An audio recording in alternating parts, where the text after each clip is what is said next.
Grizz Nation, it's time for another Grizz Game Day update. Today, the Grizzlies are in Orlando taking on the Magic. Joining me to chat about this game is Khobi Price. Khobi, are you ready for this one? First time this season?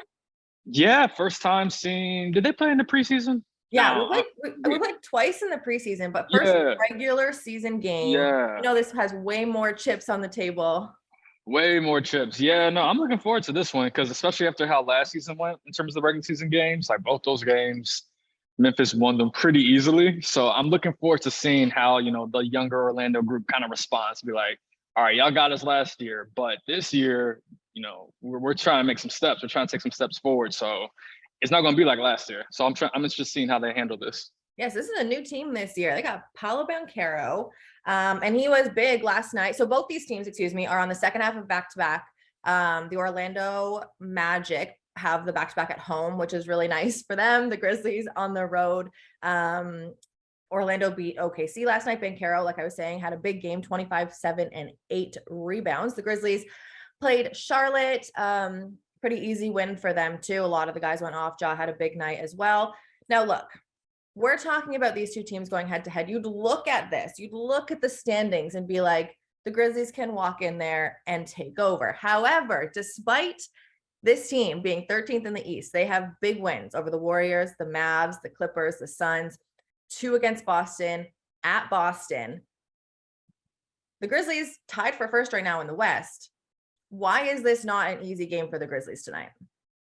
Because the Magic, as young as they may be, as inexperienced as they may be, they're very talented, and a lot of the reasons that had they're 14-24 is because they've gone through some bad stretches, but also the inconsistency. Like they've had very inconsistent stretches. Like one night their defense looks rock solid, the next night, the effort isn't there. Even the shooting comes and goes, but it's really their defense that drives everything. And when they're locked in defensively, that's when everything changes. That's when things really change for them in that 6-game win streak they had. So defensively, if they're locked in, if they have the effort, then you're going to be like, all right, Memphis is going to be for a tough one. But if it's not, then that's when you can know, all right, this is the Magic team. This is why y'all have 24 losses as opposed to more. When you talk about defense, obviously you talk about team defense, but one very important part of that is who slows down or whose job is it to try and slow down Ja Morant. In the last 6 games, he's had around 30 points a game, shooting 50% from the field, 9 assists. When he doesn't get, shooting going, he's sharing the rock. He's got 4 rebounds in those games.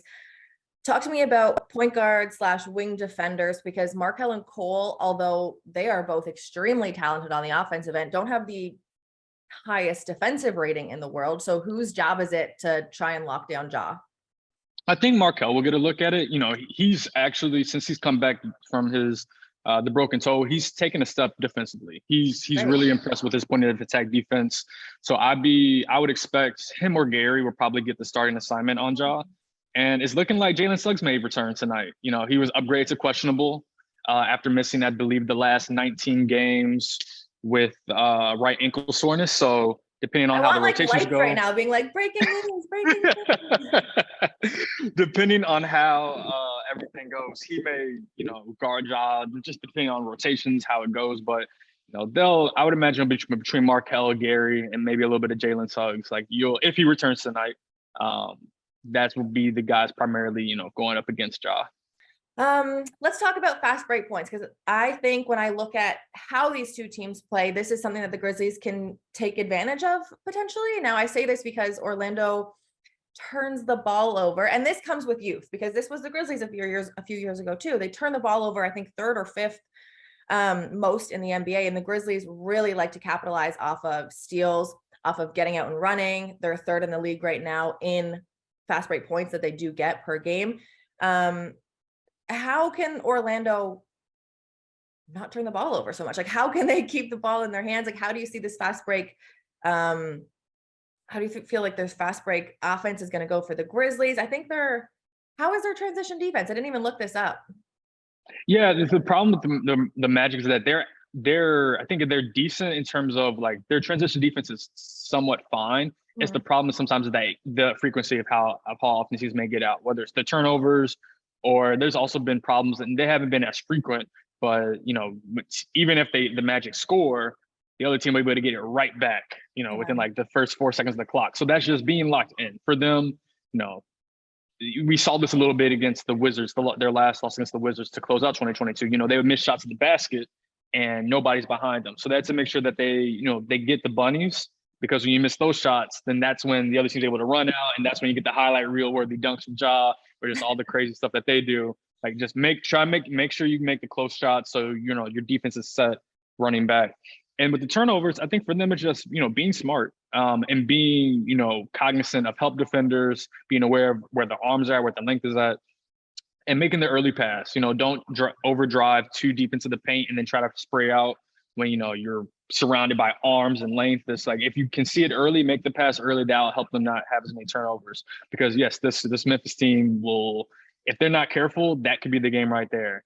Too many turnovers or too many missed shots in the paint, and Memphis is running, and next thing you know, it's kind of what happened, I think, when they played in Orlando last season. Just Memphis was running, and then I think it was Ja had that crazy alley-oop. I forget the play, but I remember sitting courtside looking at like, wow, that's an athletic marvel right there. So gotta be careful with that. Speaking of athletic marvels, my last question to you has to do with the return of Jaren Jackson Jr. This is something that the Grizzlies a lot of times come into games to and have this mismatch where they have Steven Adams as the 5, as this like giant human being down in the paint, but then they also have Jaren Jackson Jr., who's 7 feet tall, as your rim protector in that 4 position.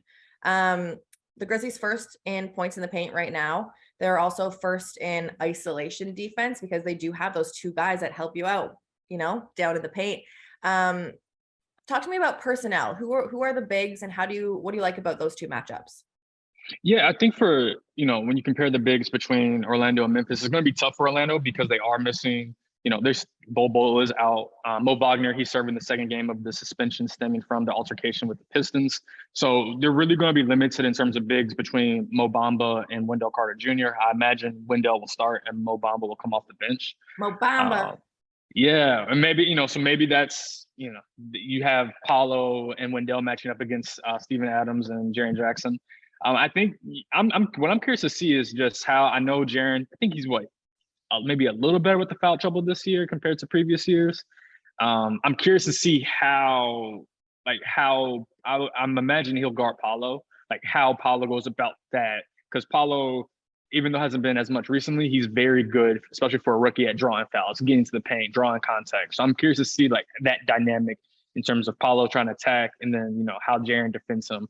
Because Jaren, he's a special defender, but if there's a problem that he does have, it is fouling. So I'm just trying to figure out like how are the Magic going to maybe attack that matchup? Yeah, and I mean, another matchup to look at if Jaren doesn't take that is Dillon Brooks is like our secret sauce. And yes, he would be, size disadvantage at that point, but he does guard the team's best offensive player. And a lot of that time it's been Paolo Banchero. So it'll be interesting to see how the Grizzlies attack the personnel of Orlando for the first time this year. Khobi, I am so excited for this one because it's the first time we're going to see you. It's the first time you're on here. And yeah, I appreciate you having me on. Yes, you're the best. Living the life in your mansion. My gosh. No, sorry. All right. Cut it. We're done. Don't give people the wrong idea. I'm just kidding. The game tips off at 6 p.m. tonight, Central Time. That is 7 p.m. if you're watching from Orlando. Are you Eastern Time? Yes, 7 p.m. Eastern Time. Perfect. And if you're watching at home, you can watch it on Bally Sports Southeast and the Bally Sports Plus app. Khobi, thank you again, and we'll see you tonight. Sure, appreciate you. Thanks for having me on.